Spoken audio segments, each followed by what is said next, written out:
Estou aqui com Pedro Nakamura, aliás, professor Pedro Nakamura.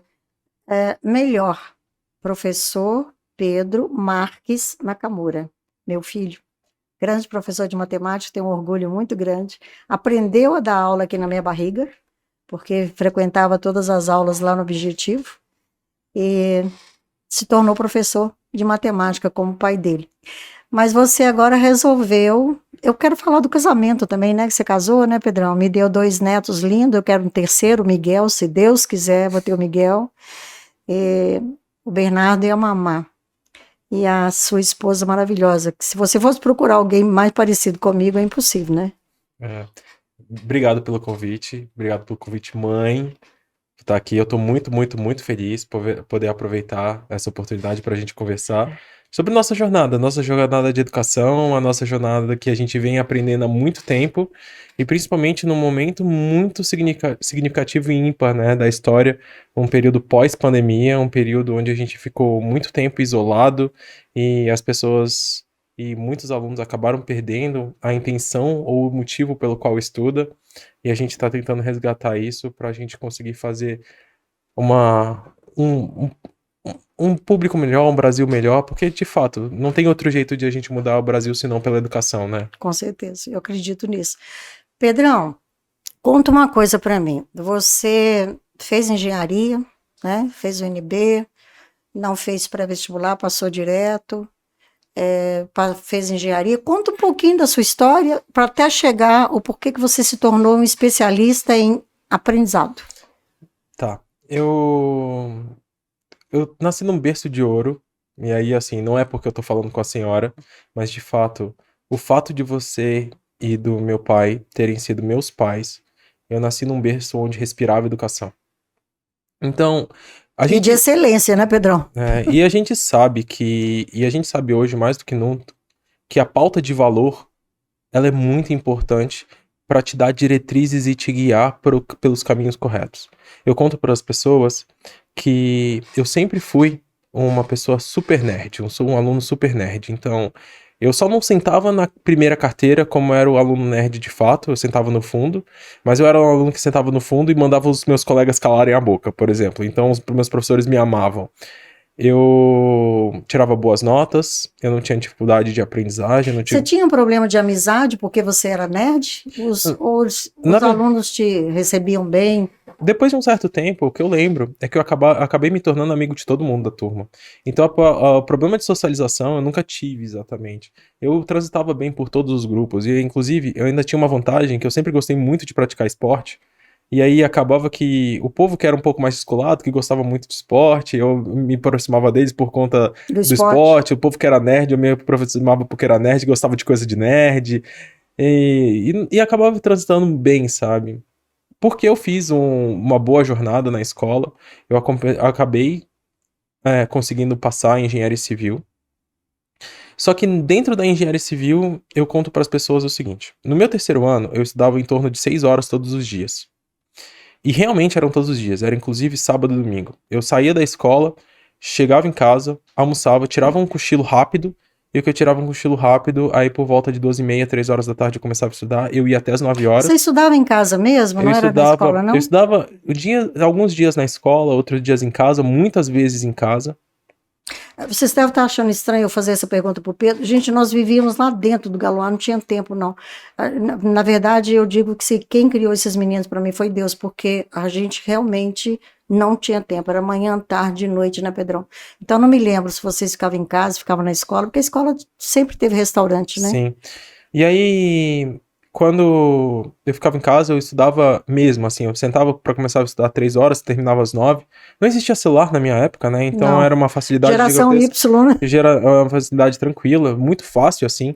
Então eram 6 horas, que eram quase 6 horas líquidas de estudo mesmo, muita batalha e consegui a aprovação em engenharia civil. E o Rafa te acompanhava nesses estudos? Ele acompanhava, só que ele participava de outro grupo, então acabava que a gente não estudava juntos. Mas aí eu conto para as pessoas o seguinte, cara, eu passei em dezembro e meu curso começava apenas em março. E eu falava para as pessoas que eu vivia, desses 3 meses, eu vivia a vida que eu pedi a Deus. A vida que eu pedi a Deus porque eu não tinha que estudar, eu vivia uma vida de vagabundo, desculpa a palavra, sem ninguém poder me chamar de vagabundo. E isso porque, naturalmente, tipo, as pessoas iam virar e falar: ah, mas ele acabou de passar no vestibular, não pode chamar ele de vagabundo, ele é que tá nerd, passou num curso concorrido, né? Eu lembro que na Engenharia Civil foi o terceiro curso mais concorrido na UNB na época que eu passei. Bom, passei, e aí eu viro pras pessoas e falo assim: e quando eu passei pra Engenharia Civil e começou o curso de fato, adivinha qual é a cabeça que eu tava? A cabeça de quem estudava 6 horas todos os dias? Ou a cabeça de quem tava amando viver a vida de vagabundo? A segunda, né? Com certeza, e não teve dúvida. Que isso tem muito a ver com a pandemia, né, Pedro? E se você pensar, o período da pandemia, ele é basicamente esse meu período de vagabundo aumentado, porque ao invés de terem sido 3 meses, foram 2 anos. E isso me fez muito mal. Eu lembro que isso me fez muito mal porque eu perdi a pegada de nerd que eu tinha. Então, ao invés de querer simplesmente sair da aula e querer estudar e aprender o conteúdo, eu queria ir na onda dos meus amigos, ir na onda dos meus amigos de ir pra barzinho, ir pra restaurante, ir pra balada. E nessa eu acabei me perdendo em algumas matérias. Comecei a fazer a coisa mais clássica do mundo, que ao invés de me culpar, comecei a culpar o UNB e comecei a culpar os meus professores, falando, cara, os professores da UNB são muito ruins e não sei o que, ao invés de me culpar, porque a culpa realmente era minha. E comecei a ter problemas com, por exemplo, algumas matérias que eu comecei a perder, algumas matérias que eu comecei a reprovar, aumentou meu índice de faltas. Nossa, mãe.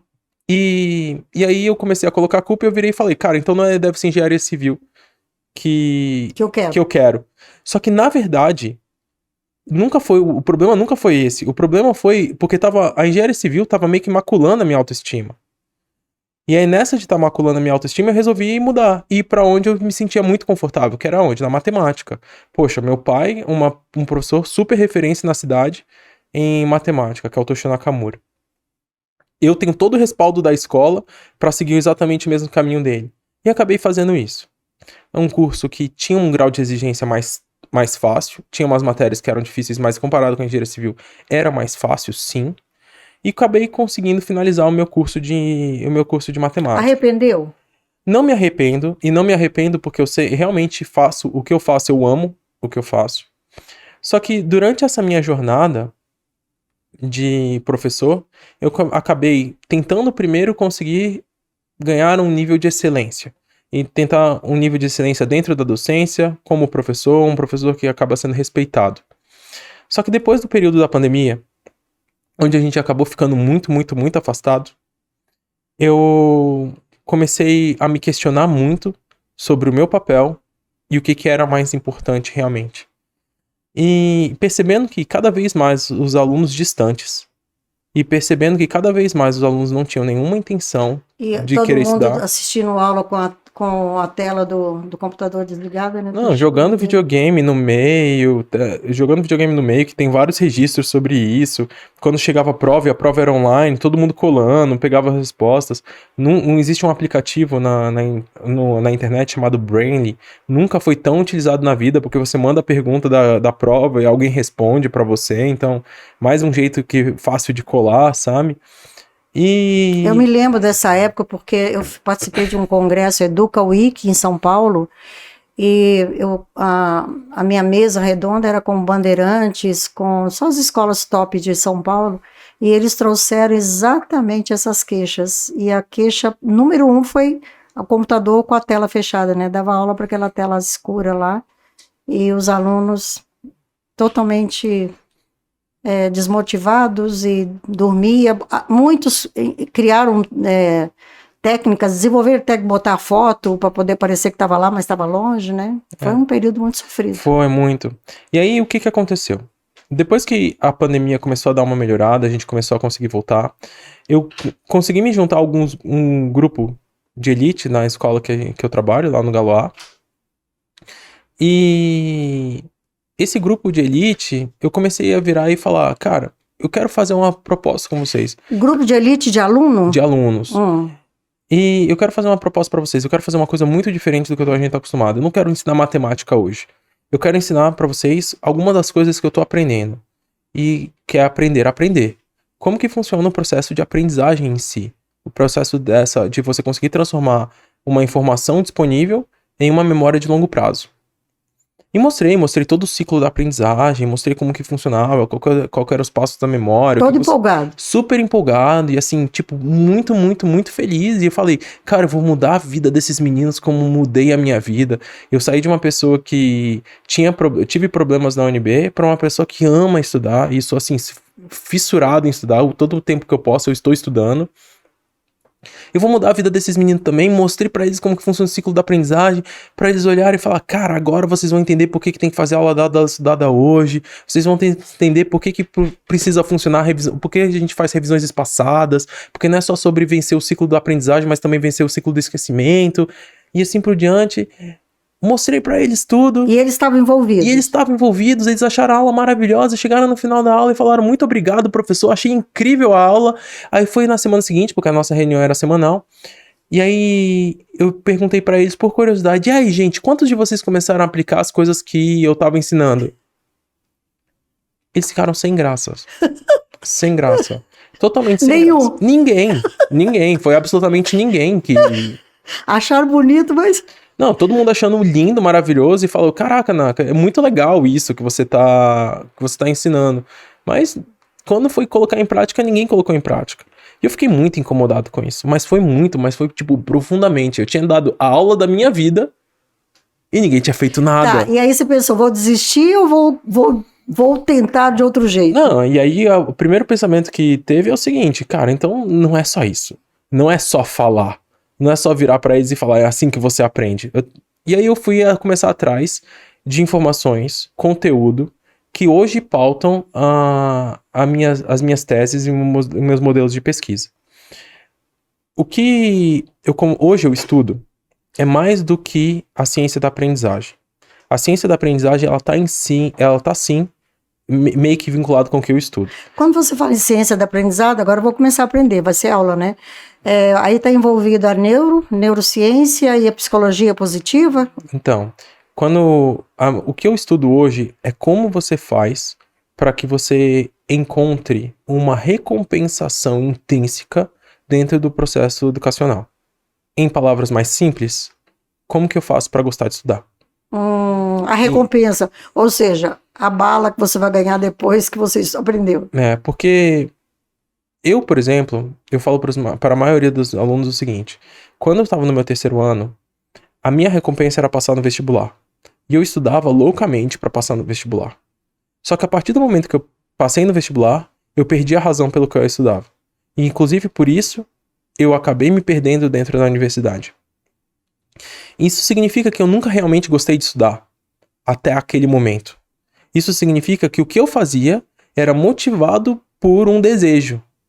E esse desejo, ele me causava algumas coisas, como por exemplo um episódio que talvez a senhora lembre, de que eu tive um episódio de quadro ansioso às vésperas de uma prova de vestibular, a ponto de ter passado mal e ter vomitado. Uhum. E assim, essa pauta da ansiedade, do estresse, foi uma pauta que seguiu comigo durante o terceiro ano. Mas, de novo, foi enquanto eu não passava no vestibular. A partir do momento que eu passei, meio que jogou fora tudo aquilo pelo qual eu estudava. E hoje eu tento vencer um pouco sobre isso. Porque hoje, quando a gente pega as pessoas que trabalham sobre consciência da aprendizagem, tentam ensinar a aprender, ou são pessoas muito técnicas... Peraí, só um detalhe. Você disse assim, hoje eu tento vencer sobre isso. Você não, você está resolvido, você já sabe as recompensas e tudo. Esse vencer tudo isso é ensinando o aluno como vencer isso. Eu não falo pra mim que eu tô 100% resolvido, porque a gente tem que evoluir. Pra mim não é sobre alcançar a perfeição, alcançar um estágio, mas é sobre ser melhor o próximo dia, né? Claro. Mas, em compensação, o que eu tento fazer é trazer pra eles exatamente a vivência que eu trouxe, só que de forma emancipada. Eles não terem que esperar alcançar 35 anos de idade pra começar a passar por todo esse processo. Então, quanto antes eles conseguirem vivenciar e entender a razão e o motivo pelo qual é tão importante desenvolver o prazer e a paixão por estudar, melhor para eles. Isso porque, sim, estudar vai trazer todas as recompensas e todas as conquistas que eles vão querer, sim. Mas também estudar vai conseguir manter eles vivos e vai conseguir trazer para eles felicidade.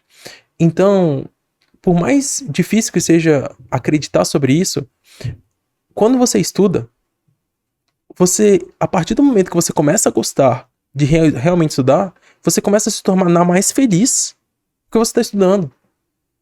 E a gente tem toda uma pauta sobre isso. Hoje, além de especialista em ciência da aprendizagem, eu também sou especialista em ciência da felicidade. E essa ciência da felicidade, ela é pautada sobre muitos dos conceitos que um dos pesquisadores que eu mais amo nessa vida, que é o professor Tal Ben-Shahar, da Universidade de Harvard, traz sobre o conceito de que vivenciando o conceito da espiritualidade, do físico, do intelectual, das relações e da emoção, e você conseguindo nutrir todos esses aspectos, é que você vai conseguir alcançar a felicidade. Só que como então você consegue nutrir o seu intelecto? Por meio da aprendizagem e da curiosidade. Então, sim, a partir do momento que você começa a gostar de estudar, você acaba se tornando uma pessoa mais feliz. Ou seja, estudar mantém a alma viva. Mantém a alma Se viva. não estudar, morreu. Porque é preciso o aprendizado, o estudo para adquirir o restante. Que você disse que é a espiritualidade. A gente tem, são 5 áreas, né? Que é o modelo SPIRE do Tal Ben-Shahar. O S é de spiritual, que é a espiritualidade. O P é de physical, que é a fisicalidade. O I é intellectual, de intelectualidade. O R é de relational, das relações pessoais. E o I é de emotional, que é emoções. Então, esse que é o nosso modelo, que a gente chama de modelo SPIRE. Que é como que a gente faz para a gente conseguir nutrir os nossos hábitos a ponto de você conseguir alcançar a felicidade. Então o Galois contempla tudo isso, né? Sim, o Galois foi criado sem saber dessa teoria. Né? O modelo dos 3 pilares, ele é muito, muito, muito pautado sobre isso. É lógico que você tem um pouco das relações que está intrínseca no modelo da escola. Sim. Então o fato de você viver uma escola, você vive uma comunidade. O fato de você viver uma comunidade já está lá as relações. Mas os 3 pilares, se você pensar que é o cognitivo, está vinculado ao espiritual. Se você é formativo, ele está muito vinculado à parte do físico, ele está vinculado à parte da existencialidade, ele está vinculado à parte do emocional, e o espiritual, que está vinculado à parte da existencialidade e do emocional também. Então, o relacional é por conta da comunidade. Então, assim, o próprio modelo da escola, ele já totalmente beneficia. Mas qual que é a grande diferença? Se você não aprender a gostar de fazer aquilo que vai fazer bem para cada uma dessas áreas sistêmicas da sua vida, você não consegue encontrar felicidade. Então não adianta você virar e falar, você só tem que começar a estudar que você vai ser feliz. Não, você tem que começar a gostar de estudar, e a partir do momento que você começar a gostar de estudar, esse gostar de estudar vai fazer com que você estudando, você seja feliz. Ô Pedro, é a mesma coisa de quem não gosta de treinar em academia, ou treinar, e aí adquire o gosto, começa a produzir o hormônio, né? Exatamente. E aí passa a tomar gosto, né? O estudar é a mesma coisa, né? Tem a recompensa hormonal. Cada vez mais que a gente estuda sobre o intelecto humano, mais a gente percebe referências, equivalências com a parte física. E aí quando a gente percebe equivalência com as partes físicas, a gente percebe que assim, hoje você produz mais massa cinzenta dentro do seu cérebro naquelas partes que você trabalha mais. Então você tem sim evidências de que aquela parte que você trabalha mais, você desenvolve mais no cérebro também. Só que a diferença... É que nem um músculo no corpo, né? Exatamente. Se você trabalha, você tem músculo, senão ele vai... A única diferença já notória que a gente tem em relação aos músculos e o cérebro é que os músculos, quando você trabalha, eles criam microlesões que eles ficam machucados no dia seguinte e isso te causa uma certa sensação de dor. E essa sensação de dor, ela traz uma sensação de que você fez sim um esforço. O problema é que o cérebro ele não tem esse feedback de esforço. Então essa é a única diferença que a gente tem. Mas a parte do seu cérebro que você trabalha mais é a que você desenvolve mais. A diferença é que você não está vendo, porque ela está dentro da sua caixa craniana. Mas ela basicamente funciona exatamente como um músculo. Tanto é verdade que você não fica mais forte durante a academia. Você fica mais forte durante o descanso. Que ele recupera e por conta da homeostase, ele consegue fazer com que você se adapte melhor ao tipo de exercício que você está fazendo. Da mesma forma, é a aprendizagem. Porque a aprendizagem, ela não acontece durante o estudo. Mas durante o estudo, você mostra que aquele conteúdo precisa ser aprendido e por neuroadaptação, o seu cérebro se adapta àquele conhecimento que está aparecendo. Durante quando? O sono. Então você percebe o tanto de coincidências que a gente tem em relação à parte muscular, física e à parte da intelectualidade, da mentalidade do estudo da aprendizagem. Ou seja, você estuda o dia inteiro, você tem aula, estuda, e aí com um bom sono, isso é fixado. Exatamente. Inclusive, Dentro das minhas aulas, eu ensino o que a gente chama de 5 leis da aprendizagem. E para mim, a quinta lei da aprendizagem, ela é: só aprende direito quem dorme direito. Nossa, e aí tem um problema sério, porque eles ficam horas e horas, mas vão dormir tarde com tecnologia na mão, né? Celular ou videogame. Dorme tarde. Sim. E a tecnologia também atrapalha, né? Muito. Hoje, se você pegar o professor Augusto Cury, ele defende muito a síndrome do pensamento acelerado, que a quantidade de informações que são bombardeadas na gente não permite com que a gente realmente entre em modo de descanso, em modo onde a gente consiga relaxar, que são uma das pautas necessárias para você conseguir entrar num estágio de sono, onde esse estágio de sono se transforme num sono restaurador e depois num sono consolidador de informações. E aí, o que acontece? Hoje a gente vai pra cama com o celular. E quando a gente vai pra cama com o celular, a gente de vez em quando fica meia hora, 1 hora e meia, 2 horas, com o celular ali na cama, sem dormir. E muitas vezes porque o seu pensamento está totalmente acelerado, pensando que eu tenho que resolver X, eu tenho que resolver Y, eu tenho que resolver Z. Só que o fato é que a gente está, nesse modelo, negligenciando provavelmente a principal etapa, a principal fase que a gente deveria executar para a aprendizagem em si, que é o sono. Porque afinal, sem sono, não tem aprendizagem. Ô Pedro, tem mais alguma coisa científica que vale a pena você trazer aqui? Ou eu posso te pedir para relacionar, assim, olhando para a câmera, para os pais, os cuidados que eles têm que ter? Por exemplo, essa questão da aula, do estudo e depois do sono, para poder consolidar o aprendizado. O que mais que é importante? Bom, eu acho que... Antes de falar dessa lista, tem alguma coisa? Você falava do neurotransmissor dopamina. Sim, porque, assim, a gente fala muito sobre comportamento, né? Porque quando a gente fala sobre aprendizagem, a aprendizagem em si, ela não é só uma interação de você com o conhecimento. A gente fala que é uma tripla interação. E é uma tripla interação sistêmica porque um mexe no outro. Quando você fala sobre aprendizagem, você tem que vivenciar um quadro intelectual, que é um quadro pautado sobre a sua relação com o conhecimento. Você tem que entender sobre um quadro comportamental, que é uma visão sistêmica que você tem da sua relação com o seu comportamento, e da relação do conhecimento com o seu comportamento, e o emocional, que é a sua relação de você e seu conhecimento com o seu emocional. Quando você fala sobre emocional, é saber quem você é a sua relação sua consigo mesmo. Comportamental é a sua relação com o seu corpo. E aí, quando você fala do intelectual, é de você com sua mente. Peraí, repete. O emocional é a sua relação consigo mesmo. Ok. O comportamental é você com o seu corpo, com seus hábitos e com seu comportamento. E o intelectual é da sua relação com o conhecimento em si. Não adianta eu virar e só te ensinar a aprender, se eu não te ensino a comportar e se eu não te ensino a vencer seu emocional. Nossa, mãe, isso é muito sério, porque a gente fala do emocional, que é a relação consigo mesmo. Muitos não sabem quem ele é, né? Muitos. A questão de autoconhecimento é uma questão extremamente negligenciada hoje. E muitas vezes a gente defende sobre pautas como, por exemplo, a de meditação, que muita gente tem um super preconceito com meditação, porque acha que meditação é única e exclusivamente com a ideia contemplativa, religiosa, onde você vê essas religiões orientais fazendo meditação e que você acha que você vai ficar na posição da lótus e vai fazer e você acha que só é isso, sendo que é um super treino para o cérebro. Super treino. A gente, quando fala sobre mindfulness, o mindfulness, ele é traduzido como atenção plena. E ele é um treino de atenção porque ele realmente mexe com o quadro de atenção. Quando a gente pega, provavelmente, o pai da neurociência cognitiva voltado para a atenção, que é o Dr. Michael Posner, da Universidade de Oregon, ele subdivide a atenção em 3 pautas.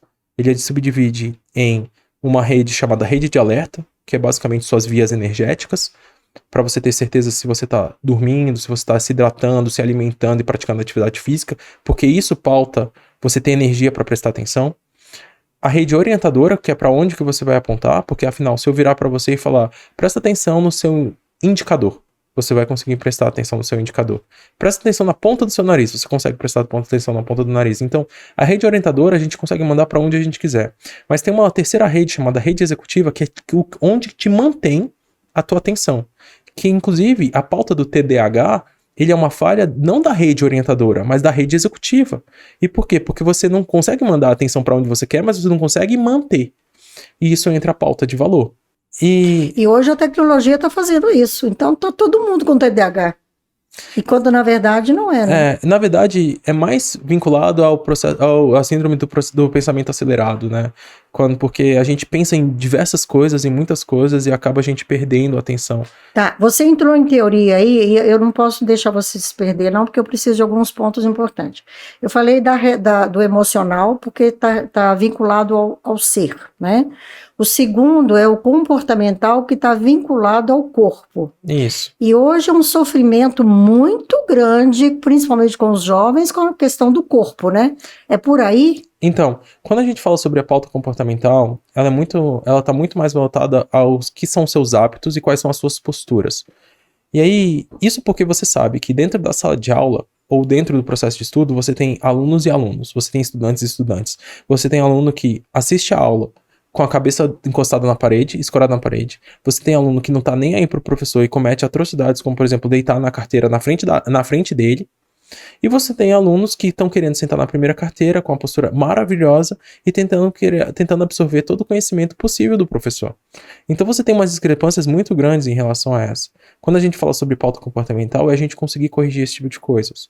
Só que, de novo, isso está muito vinculado à pauta de valor. Quando eu estava falando sobre o processo da rede executiva, que é a da atenção, manter a atenção é você perceber mais valor naquilo que está no seu meio, sem valor. E inclusive por isso que no começo eu elogiei o fato de eu ter muito valor para a educação, porque eu nasci em um berço educacional, você não consegue manter a rede executiva. Se enquanto você achar que o fato de você conversar com seus colegas no meio da aula é mais importante, aquela informação é mais importante do que o professor está te falando, você nunca vai conseguir alcançar a postura que é necessária para ser um bom aluno. Ou enquanto você achar que você mexer no celular durante o estudo tá de boa, você nunca vai conseguir alcançar o nível de atenção necessário para você conseguir se tornar um bom estudante. Então, essa parte de comportamental, ela tá muito mais vinculada aos hábitos. É lógico que, por exemplo, a parte de relação corporal, ela tem a ver com também o físico, o fato de você estar mais bonito ou não. De se aceitar, de né? se aceitar, como você tinha comentado. Tem sim, porque hoje a gente sabe que estudar não é só o momento que você está estudando. Tem todo um quadro sistêmico antes e depois que faz totalmente interferência. E como a gente disse, se alerta e nível de atenção, ela depende de atividade física e ela depende de alimentação, que são duas coisas que mexem totalmente com o corpo da pessoa, você sabe que pessoas que estão mais preocupadas com o fato de estarem bem, elas também estão inconscientemente aumentando a capacidade que eles têm de desenvolverem a atenção. É lógico assim, são muitas variáveis, né? A gente não pode colocar só essa variável do corpo como importante. Mas de fato ajuda, sabe? O fato de você estar bem fisicamente vai te ajudar a você prestar mais atenção. Ô Pedro, você não fica angustiado porque, assim, esse conhecimento, eu tenho o quê? Eu trabalho com educação desde 78, né? E a gente nunca teve acesso a essas informações. E aí, quando você traz essas questões, eu penso assim, meu Deus, os pais têm que saber disso. Porque tem muita coisa que ele tem que fomentar em casa, desde que nascem, né? E aí eu penso assim, nossa, mas os professores também têm que ter esse conhecimento, porque o professor, ele é bom, ele é excelente na técnica, né, no conhecimento técnico, né? E aí, com o advento da pandemia, agora a gente tem que acelerar esse conhecimento integral agora para ser um grande professor. E os alunos, né? E aí você não fica ansioso, você não fica assim, por onde eu vou começar, como eu vou conseguir mexer com tudo isso? Eu confesso a você que o meu quadro de ansiedade, ele já foi maior em relação a isso. E eu não quero que você ache que eu não quero mexer com todo esse quadro estrutural, não. Eu quero. Só que apesar de querer, hoje eu entendo que são passinhos de tartaruga, mas o mais importante é que eu não pare dentro do que eu acredito, para que eu aos poucos consiga ir mexendo nos pais, nos alunos, nos professores. Hoje a gente tem um quadro da educação que ela tem muitos cânceres. Não é só um câncer, são vários cânceres. E Na aí, educação. dentro da educação, a gente fala sobre, por exemplo, ou sobre um quadro de gestão educacional pública, gestão pública na educação, onde você pega um, uma verba da educação que ela supre muito uma educação, um ensino superior, que seria extremamente importante até para a gente conseguir gerar competitividade de mercado, conseguir trabalhar as pessoas para que você consiga ter pessoas com bom acesso. Só que, como o dinheiro não é infinito, principalmente nesse ponto, a gente acaba negligenciando a educação básica. Então, a educação básica, começando lá desde a educação infantil, passando pelo todo o Fundamental 1, que é uma fase linda e super importante. Fundamental 2, a gente tem muito pouca verba para essas pessoas. Quando a gente vai para a parte dos professores, hoje a gente tem um quadro de funcionamento da docência onde ele traz muito pouca motivação para o professor se aperfeiçoar. E, infelizmente, isso é uma O verdade. professor no Brasil não é valorizado. O professor no Brasil não é valorizado e a gente não tem E políticas... não é valorizado pelo aluno, não é valorizado pelo pai. E não é valorizado muitas vezes nem por ele mesmo, sendo bem sincero. É lógico que a gente não pode generalizar, e nunca vou generalizar. É, claro, sim. Porque existem pessoas e pessoas, Sim. eu sou professor e sempre quis me especializar e sempre quis evoluir. Mas se você pega a grande maioria dos professores não tem motivo para agir em prol da especialização. Porque o fato dele conseguir um mestrado, conseguir um doutorado, depois a quantidade de dinheiro que ele vai conseguir a mais porque ele tem esse mestrado, esse doutorado é irrisória. Então, acaba que, para que eu vou fazer um baita de um investimento em tempo, em qualidade de vida e tudo mais, se depois eu não vou ter retorno? E acaba que a gente não tem evolução da docência aqui no Brasil. E a gente tem cada vez mais uma educação que não consegue se renovar, pautada sobre um modelo de educação da Revolução Industrial, lá de 1700, mexendo com alunos que estão na quarta geração da tecnologia, sabe? E aí a gente tem um quadro de alunos que vive um período pós-pandemia, onde esse quadro de alunos que vive um período pós-pandemia pergunta sobre tudo, tem acesso a um monte de jeitos de conseguir informação, só que em compensação estão se transformando em preguiçosos intelectuais. Pessoas que cada vez mais estão com preguiça de pensar sozinhos e perguntando cada vez mais para inteligências artificiais como o ChatGPT como que se pensa. E aí, como é que você vislumbra isso no futuro, Pedro? Porque eles estão com preguiça de pensar. Obviamente, isso vai impactar no mercado de trabalho futuramente, né? Porque nem tudo a tecnologia consegue suprir. A gente sabe que a inteligência artificial, ele consegue entender de processos e ele consegue entender sobre conexões de ideias. Só que, para que você consiga alimentar uma inteligência artificial, você precisa ter pessoas pensando para conseguir alimentar a inteligência artificial. Ou seja, é verdade, porque ela só funciona se tiver gente inteligente por trás. Exatamente. Então acaba que o mundo, provavelmente ele vai acabar sendo diferenciado entre dois tipos de pessoas. Aquelas pessoas que vão depender de inteligência artificial para viver e aquelas pessoas que vão nutrir as inteligências artificiais. Ou basicamente aquilo que a gente fala de uma forma mais simples hoje, que são as pessoas. Ou você é a pessoa que busca os líderes, ou você é a pessoa que lidera as pessoas. Então, e aí a pergunta é, quem que você quer ser? Só que se você acreditar que você não precisa estudar porque é inteligência artificial, eu vou virar para você e falar, realmente, no futuro, então, a inteligência artificial vai ser quem vai te suprir. Só que, desculpa, 99% das pessoas vão ser assim. E quando você é igual a 99% das pessoas, você não se diferencia. E o fato de não se diferenciar faz com que você acaba se tornando mais uma pessoa que não vai ser tão bem remunerada assim, uma pessoa que vai ser substituível no mercado com facilidade. Agora, em compensação, se você gosta de aprender e você vive isso, você vai a pessoa que vai acabar nutrindo as inteligências artificiais. Você vai nutrir as redes sociais e que vai acabar fazendo com que as pessoas te procurem. Ô Pedro, e diga-se de passagem, o brasileiro é muito inteligente, né? Muito. A gente sabe que nos Estados Unidos, os Estados Unidos estão procurando muito, mas muito mesmo, por alunos e recursos humanos brasileiros. E por quê? Porque eles sabem que, apesar da gente ter um nível de educação baixo, a gente entrega muito, muito, muito bem na ponta. A gente tem uma quantidade de pessoas, de brasileiros tão competentes, que é inacreditável, assim. E eles estão conseguindo, a gente está cada vez mais conseguindo colocar gente lá nos Estados Unidos. E eles, uma coisa que sempre foi de muita proteção, tentar dar bolsas de mestrado, de doutorado, apenas para americanos, cada vez mais eles estão abrindo as portas para nós também. Para nós brasileiros, porque eles perceberam que vale a pena investir na gente.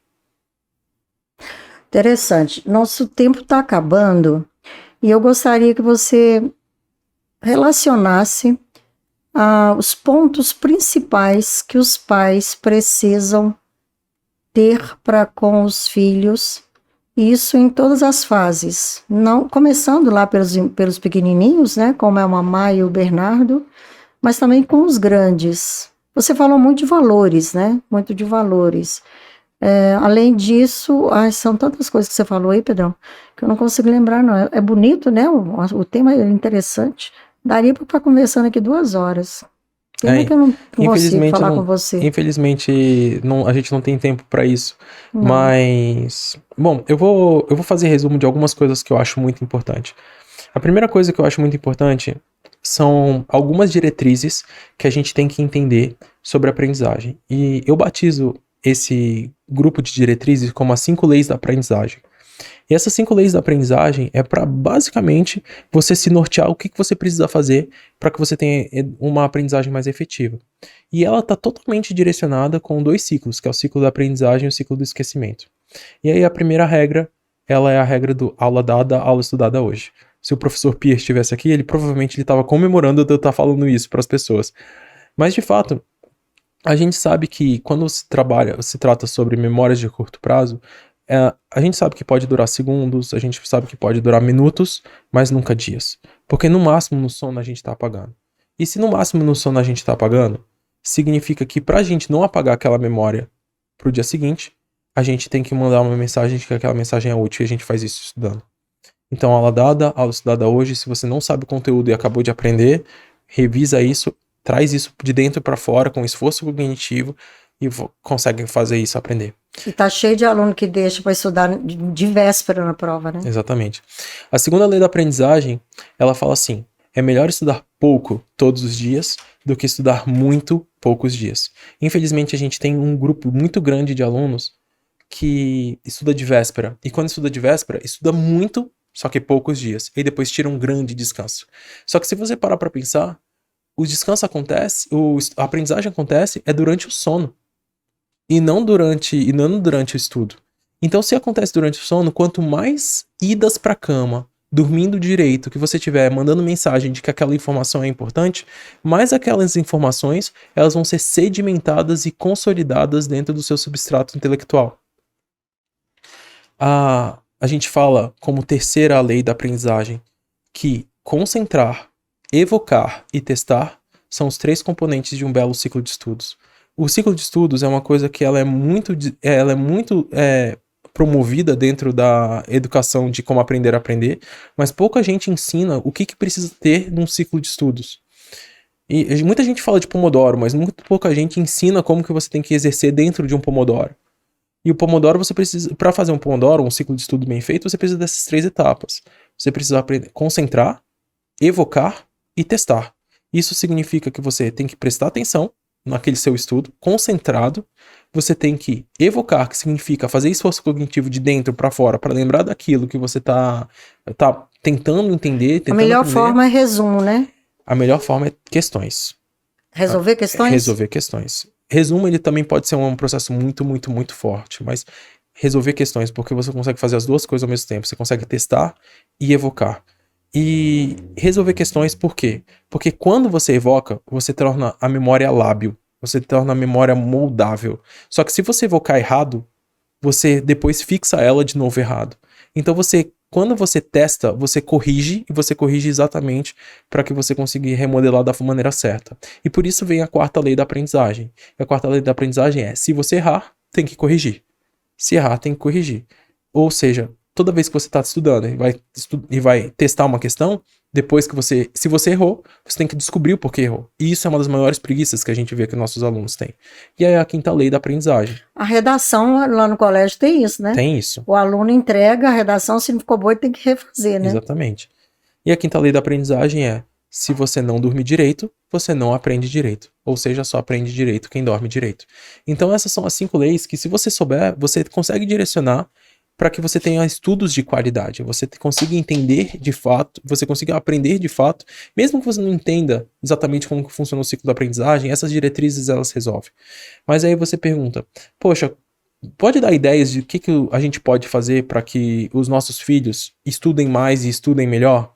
Claro, a gente tem algumas ideias sim. Ideias como, por exemplo, a primeira coisa, criar um ambiente de estudo que tenha poucas ou nenhuma distração, de preferência. De preferência a escola, eu falo, né? Que em casa tem geladeira, tem cama, Mas tem... mesmo a escola, o aluno ele precisa ser muito consciente, porque existe um distrator muito grande na escola, que é o colega que quer conversar. Então, se você quer estudar e na escola, porque é um ambiente maravilhoso, por favor, deixe o seu celular guardado, de preferência no modo avião, dentro da mochila, e vá para uma baia de estudo. E vá para uma baia de estudo, sente numa carteira, mas sente numa carteira isolada, mas evite estudos em grupo. Porque estudos em grupo não é estudar. Porque o estudo é solitário. Então, quanto menos distrações você tiver, mais fácil vai ser estudar. Agora, dentro da casa, pode ser um convite a distrações. Como, por exemplo, a sua cama, como, por exemplo, a TV, como, por exemplo, o celular, como, por exemplo, a geladeira, como, por exemplo, pegar uma água. É impressionante, o seu cachorro. O cachorro. E, então, assim, você tem muitas, muitas, muitas distrações em casa.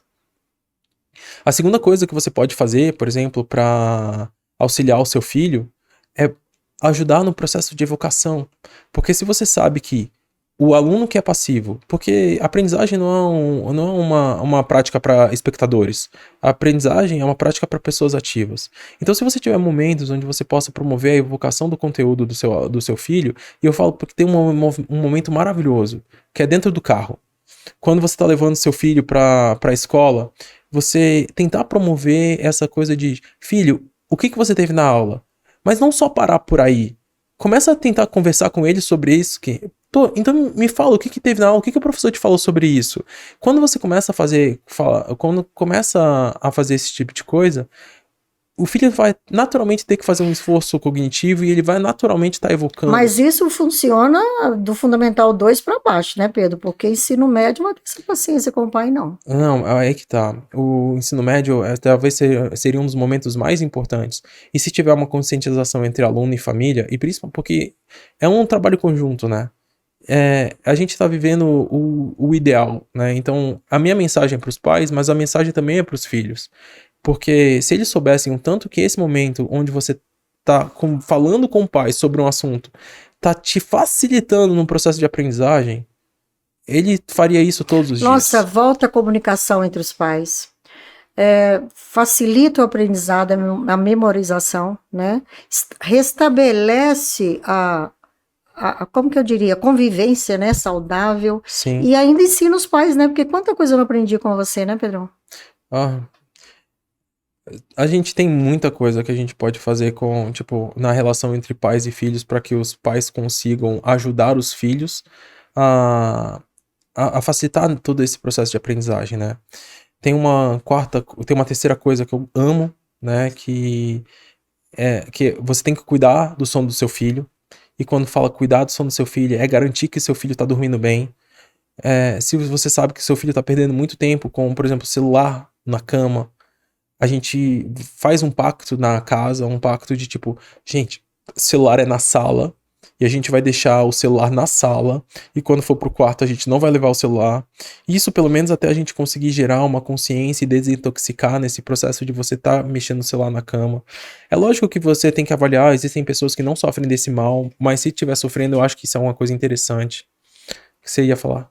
Eu ia comentar, você falou do celular, deixar na sala, eu falei assim, eu não sabia nada dessas coisas, e vocês no quarto, vocês não tinham televisão, não tinha telefone, não tinha nada, né? Só os dois dormiam no mesmo quarto para serem amigos. Exatamente. Tudo que você deixava no nosso quarto, comigo e do meu irmão, e a gente dormiu junto muito tempo, era nossas camas e nosso guarda-roupa.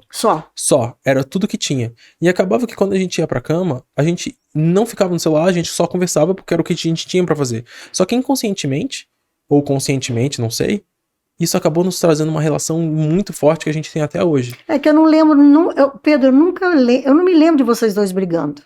Nunca. Eu lembro da gente brigando, mas foram muito poucas vezes. Muito poucas vezes. E aí tem uma outra coisa que também, eu acho que essa talvez seja uma das coisas mais importantes. E talvez se tiver como pegar uma mensagem só pra hoje e você guardar, tipo, relação de pais pra filhos, de uma das pessoas que eu mais me inspiro nessa vida, que é a doutora Carol Dweck, da Universidade de Stanford, que ela tem um livro maravilhoso, chama Mindset, a nova psicologia do sucesso, que ela diz o seguinte: não devemos parabenizar os resultados, mas a gente tem que parabenizar o esforço. Não é, Isso é importante, né? é isso. Esse estudo dela, ela separou 2 grupos.